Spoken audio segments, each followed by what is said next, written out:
Hello student, कैसे हो आप लोग। तो आज के अपने इस फिजिक्स के लेक्चर में हम लोग 9th क्लास की फिजिक्स का जो चैप्टर नंबर 3 है डायनेमिक्स, उसके जो स्मार्ट सिलेबस में टॉपिक शामिल किए गए हैं उनको हम लोग मुख्तसर सा स्टडी करने वाले हैं।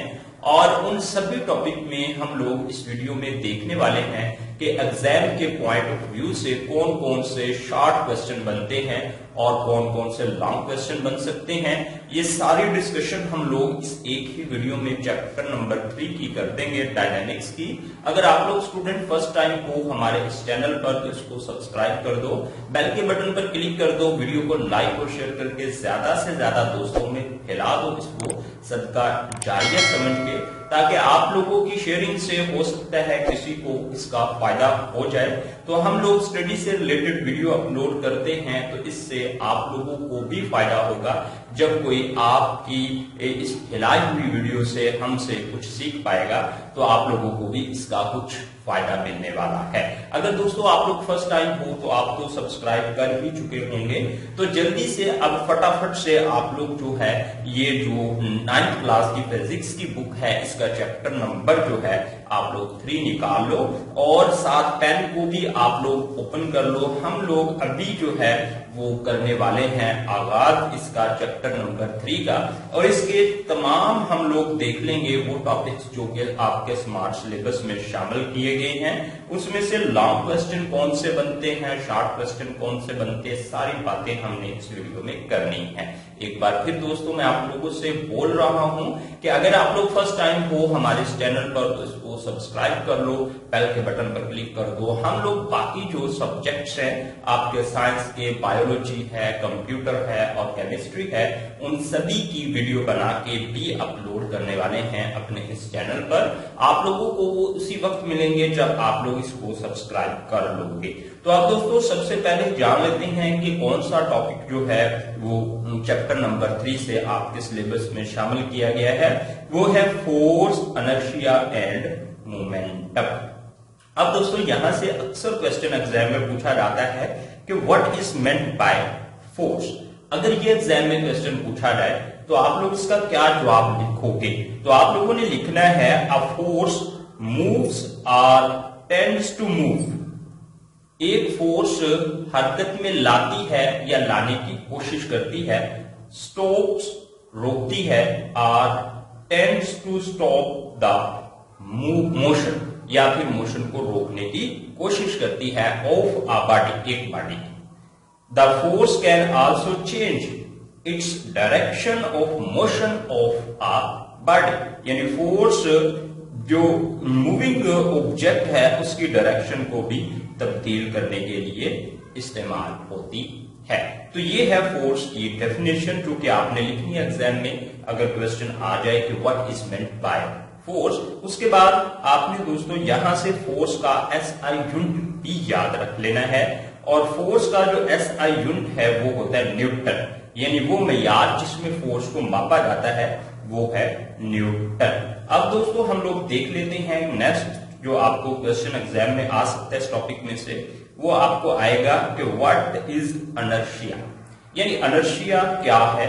तो इसके जवाब में आपने लिखना है inertia of a body is its property, यानी इनर्शिया बॉडी की एक खसूसियात है due to which resist any change in its state of rest और मोशन, यानी अगर कोई ऑब्जेक्ट रेस्ट की हालत में है या मोशन की हालत में है तो उस हालत को तब्दीली के खिलाफ, उस हालत की तब्दीली के खिलाफ जो वो ऑब्जेक्ट मज़ाहमत पेश करता है उसको कहते हैं इनर्शिया, और इसको उर्दू में जुमूद भी बोला जाता है। उसके बाद दोस्तों जो नेक्स्ट क्वेश्चन आपके एग्जाम में आ सकता है फोर्स, इनर्शिया एंड मोमेंटम वाले टॉपिक में से, वो है what is meant by momentum. Right it's असाबी formula, right it's arithmetic formula and IS unit.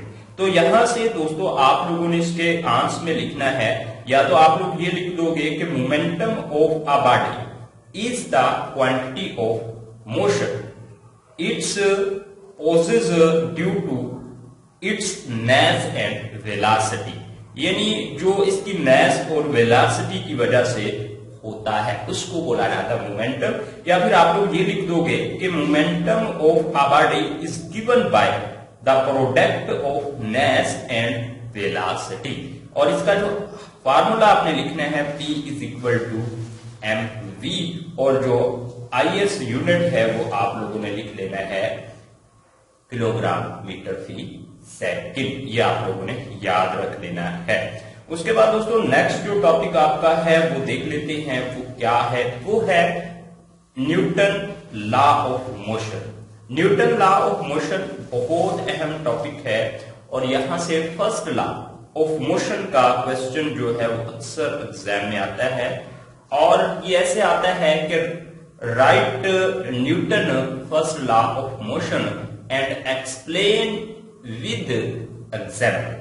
तो यहां से दोस्तों आप लोगों ने इसको अच्छे से याद कर लेना है फर्स्ट लॉ को, और इसको आपने जब एक्सप्लेन करना है एक एग्जाम्पल के साथ, तो यहाँ पे कुछ 2-3 एग्जाम्पल दी गई हैं, एक बुक वाली है, एक यूनिफॉर्म जो स्पीड है उससे हरकत करते हुए जिस्म की है।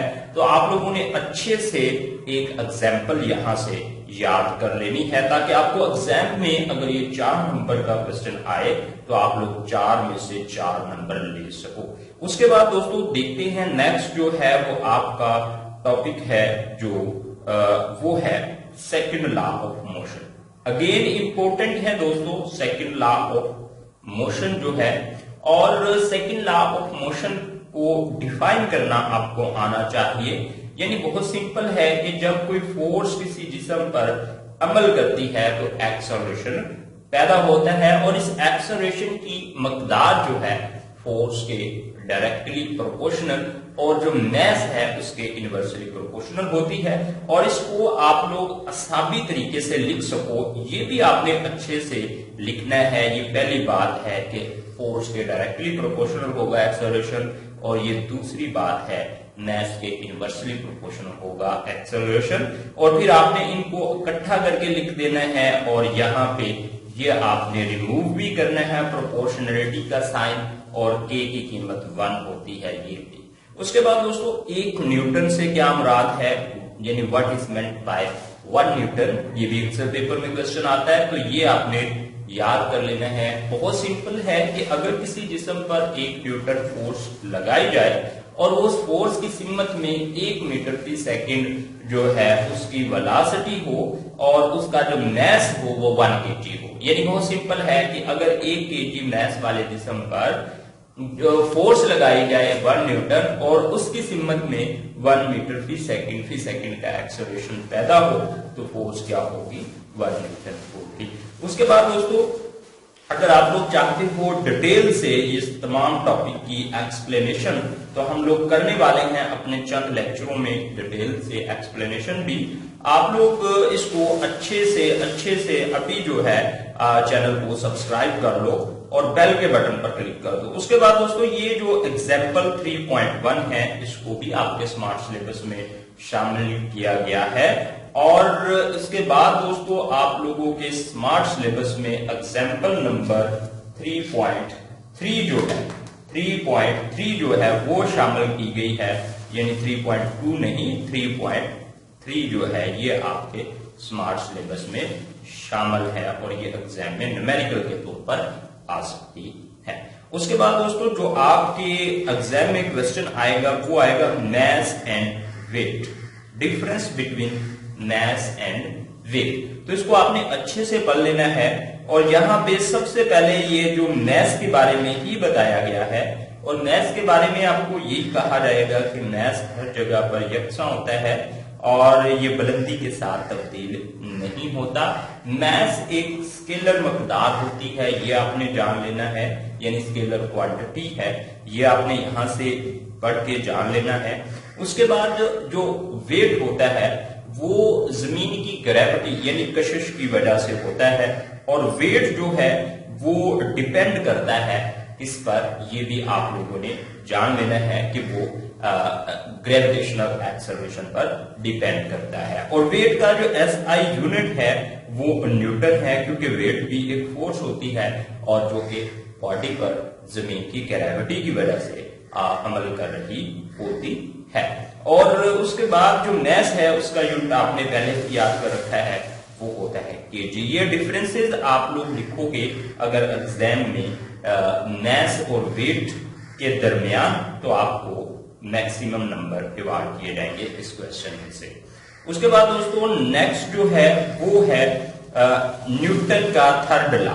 Third law of motion again important है, और यहाँ पे आपने लिखना है कि हर एक्शन का एक रिएक्शन होता है जो मकदार में बराबर लेकिन सिमत में मुखालिफ होता है। उसके बाद यहाँ पे कुछ एग्जाम्पल्स हैं और इनका जिक्र किया गया है, ये जिस तरह से एग्जाम्पल 3.8 है यहाँ पे, ठीक है, और ये जो है इनका जिक्र किया गया, ये 8 है और ये 3.9 है और ये एग्जाम्पल है 3.10। इन एग्जाम्पल्स को एक्सप्लेन किया गया यहाँ पे, ये 3.8 को तो आपको ये एक्सप्लेन करना आनी चाहिए। अगर एग्जाम में 4 नंबर का क्वेश्चन आ जाता है तो आप इनमें से कोई एक एग्जाम्पल, अगर टाइम बचता है तो 2 एग्जाम्पल से आप लोग जो है न्यूटन का third law of motion explain कर दोगे, तो आपको एग्जाम में मैक्सिमम नंबर जो है सब एग्जामिनर की तरफ से अवार्ड किए जाएंगे।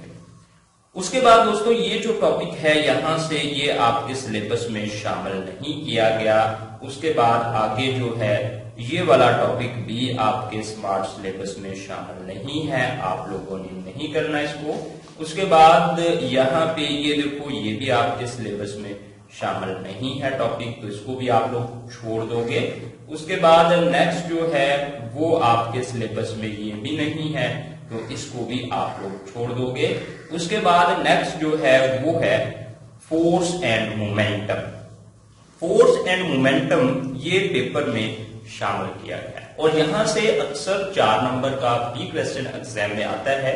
ये एक आर्टिकल है जो आपको अखज करना आना चाहिए। अगर आप लोग फर्स्ट टाइम हो हमारे इस चैनल पर तो इसको सब्सक्राइब कर दो। हम लोग इस आर्टिकल को अखज करना भी आप लोगों को सिखाने वाले हैं अपने इस चैनल के जरिए, और वो आपको उसी वक्त मिलेगा जब आप लोग जो है वो चैनल को सब्सक्राइब कर दोगे। और ये बहुत अहम क्वेश्चन है बच्चों, बहुत अहम क्वेश्चन है ये। और यहाँ से ये आर्टिकल की हिसाबी मसावात है, यहाँ पे इनिशियल मोमेंटम है, फाइनल मोमेंटम है। उसके बाद इनिशियल मोमेंटम और फाइनल मोमेंटम यानी मोमेंटम में तब्दीली की शरह आप लोगों ने निकाल लेनी, जो कि फोर्स के इक्वल होती है। और अगर ये एग्जाम में क्वेश्चन आता है 2 नंबर का, तो फिर आप लोगों ने ये डेफिनेशन ही लिखनी है बस, और ये फार्मूला लिख लेना है। अगर ये 4 नंबर का आर्टिकल आता है तो आप लोगों ने इसको मुकम्मल अखज करना है। उसके बाद दोस्तों हम लोग देख लेते हैं नेक्स्ट जो टॉपिक आपके स्मार्ट सिलेबस में शामिल किया गया है। एग्जाम्पल नंबर 3.6 भी आपके स्मार्ट सिलेबस में शामिल की गई है पीसीपीबी की तरफ से, और ये एग्जाम में आपको न्यूमेरिकल आ सकता है। उसके बाद दोस्तों नेक्स्ट जो टॉपिक आपके सिलेबस में शामिल किया गया है वो है law of conservation of motion.